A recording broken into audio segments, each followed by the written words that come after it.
For Brisbane resident Greg Ablett, it all started in January with a leaky air conditioner. And the real estate, rather than fix the air conditioner, they just cut a massive hole in the roof in my daughter's bathroom, put a bucket underneath it and let water drip into the bucket with a giant hole in the roof.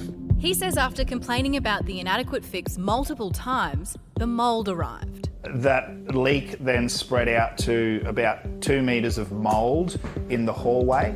I've reported that mould 28 separate occasions and no offer of accommodation anywhere else, no urgency to fix it. When the catastrophic floods came to Queensland, so did the snakes, through the gaping hole in the bathroom ceiling. I ran in there and came out and screamed and cried, and there was a snake that I found. I raised a breach through the RTA and the tradesperson shared with me his notes from the landlord that said do as little as possible to fix the snakes from coming in the house. There was no mention of the mould and no mention of the leak. Almost 5 months later, the mould has spread throughout the house.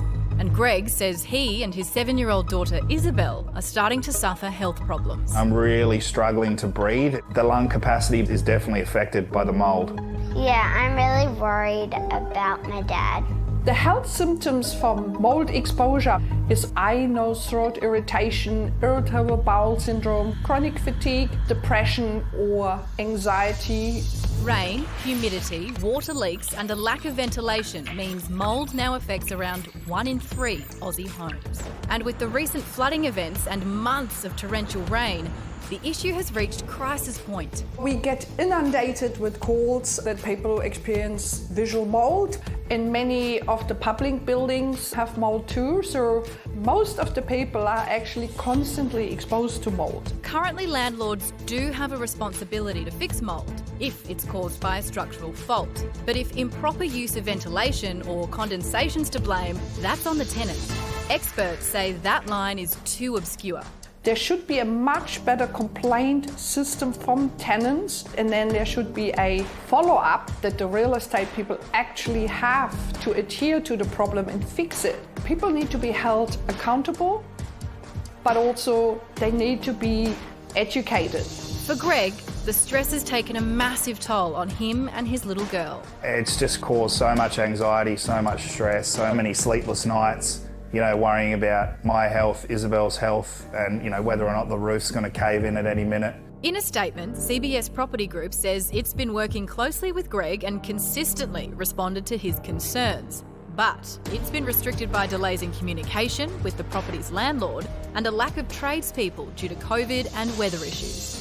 The cost of fixing the problem has now ballooned, and Greg is taking legal action to try and restore a safe place for him and Isabel to live. Isabel, school! It's a very difficult market to find an alternative property, and I signed a contract that states that I have to pay my rent on time and not trash the place.